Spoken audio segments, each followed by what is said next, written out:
Sukacita hari ini kita dalam midweek worship. Pada hari ini mari kita akan bersemangat, bersukacita menyembah Tuhan dan Raja kita.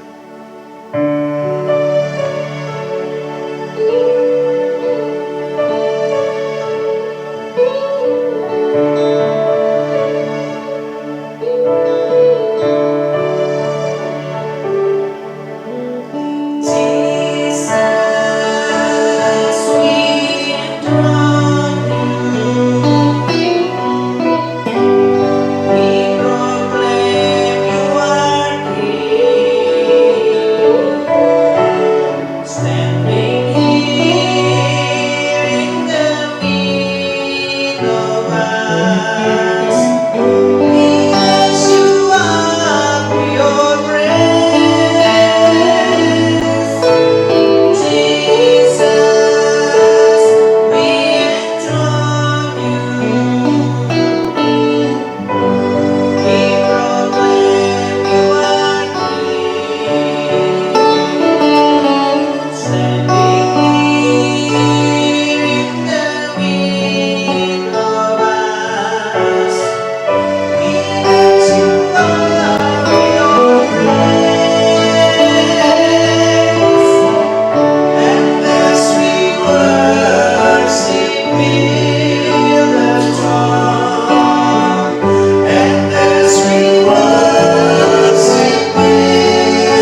kasih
Setelah kita memuji dan menyembah Tuhan, tiba saatnya kita mau mendengarkan firman Tuhan.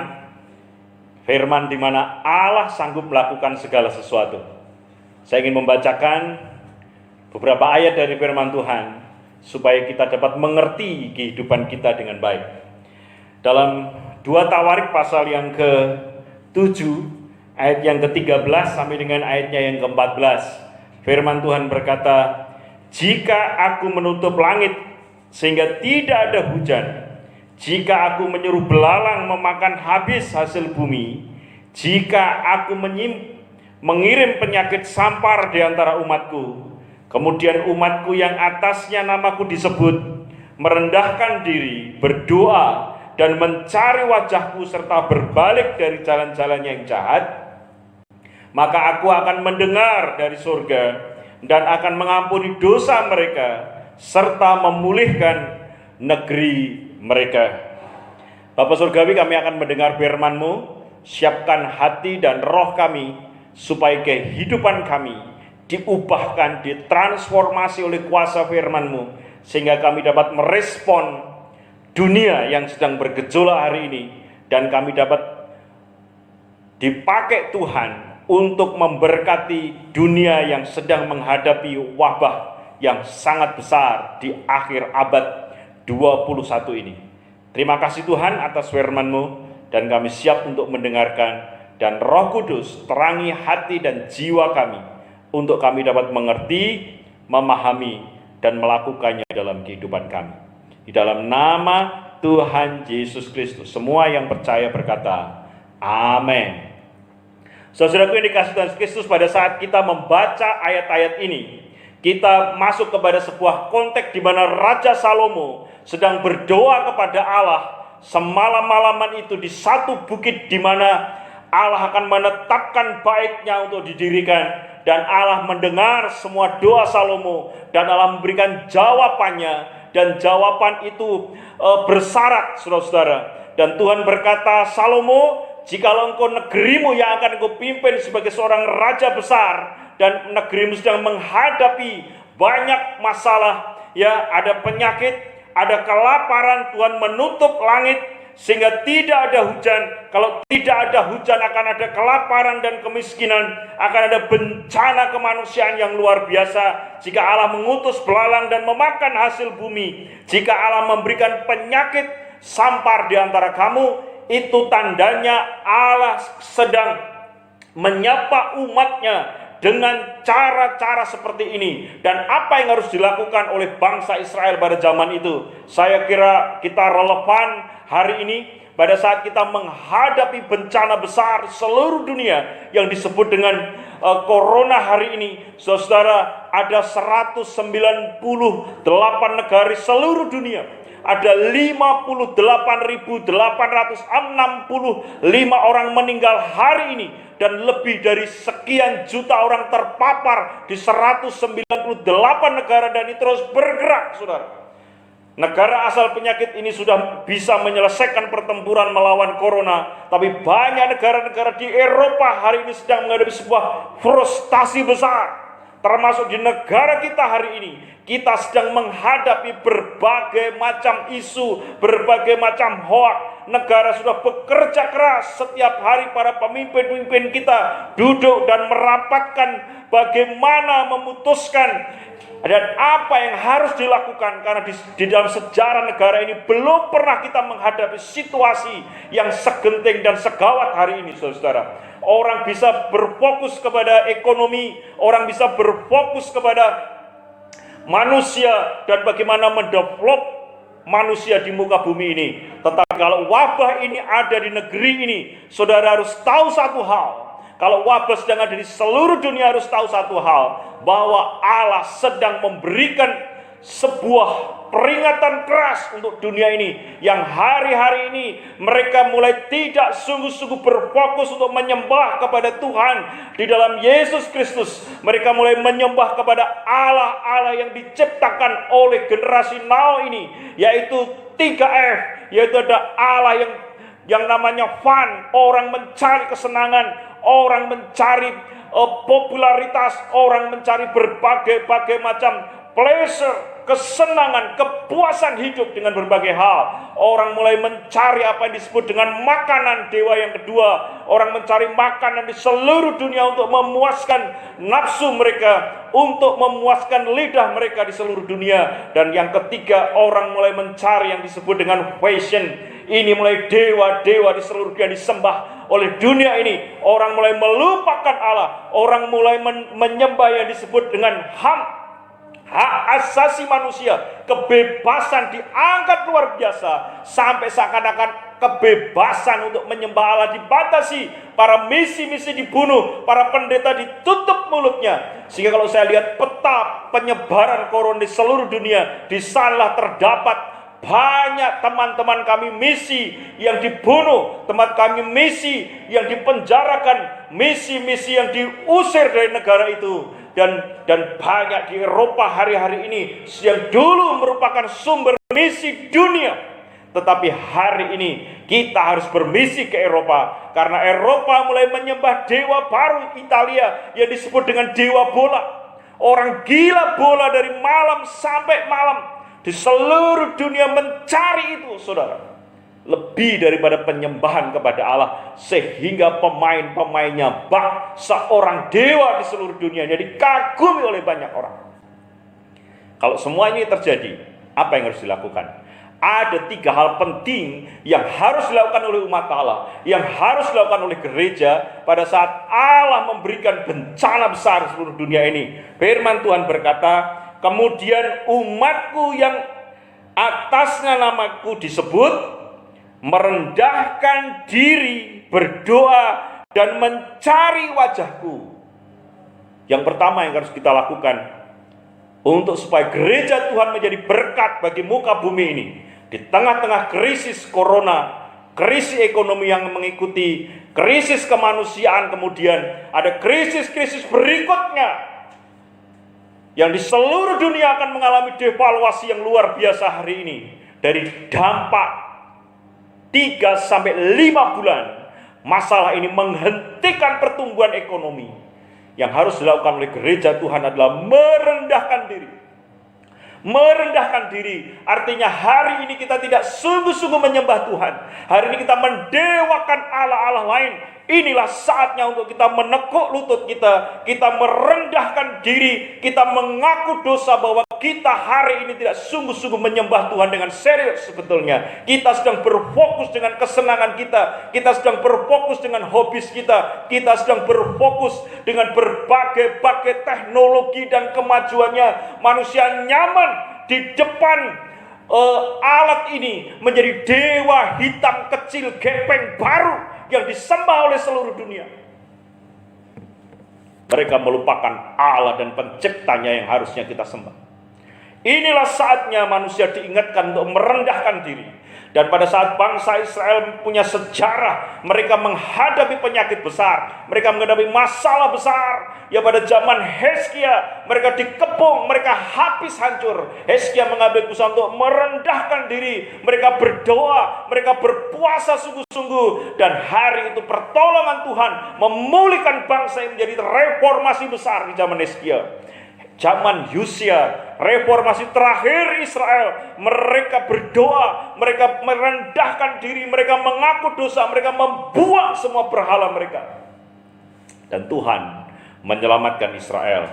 Tapi pada akhir sejarah Israel, mereka menyembah dewa kemakmuran, dewa hujan, dewa yang membuat hidup mereka puas secara seksual, puas secara ekonomi, puas semua keinginan manusia, yaitu dewa Asera. Dan mereka dibuang ke Babel.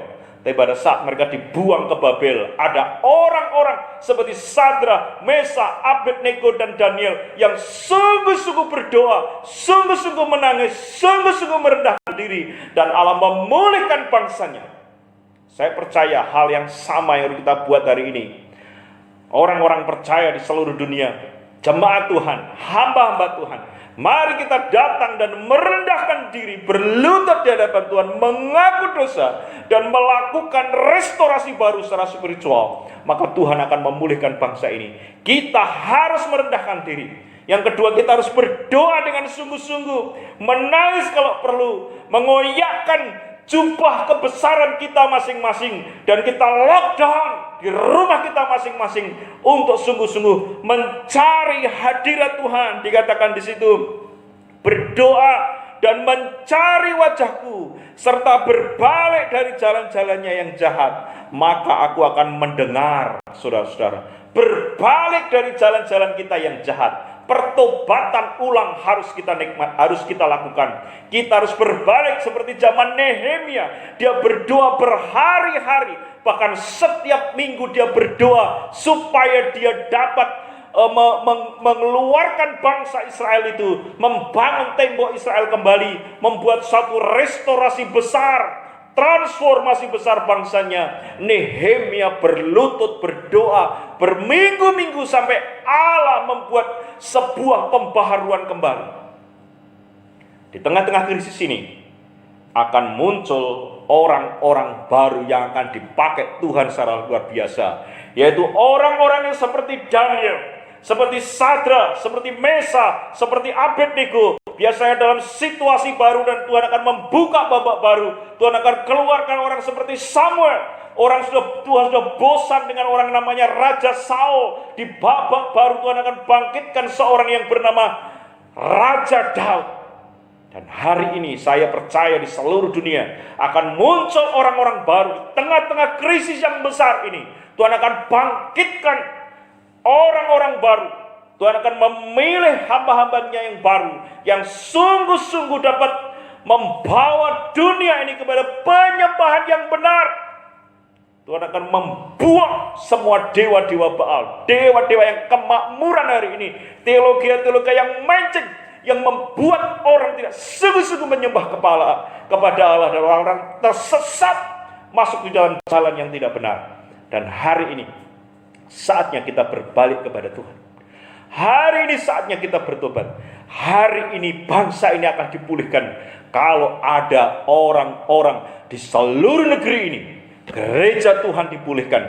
Ada orang-orang yang mengambil tempat untuk mau berpuasa sepanjang lockdown ini, sepanjang kita ada di rumah kita masing-masing, berdoa, berlutut, dan menyembah Tuhan dengan serius. Tangan Tuhan tidak akan pernah berhenti. Telinganya akan mendengar dari surga. Apabila kita merendahkan diri, kita berdoa, dan kita mencari wajahnya, maka Tuhan akan melakukan sesuatu yang belum pernah dilakukan atas seluruh dunia hari ini.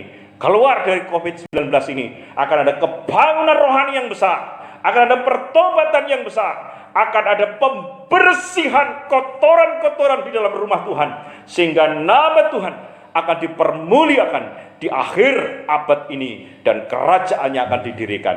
Terima kasih Tuhan Yesus atas firman-Mu. Kiranya firman-Mu dapat membawa kami masuk ke dalam area baru, babak baru dalam sejarah dunia di muka bumi ini.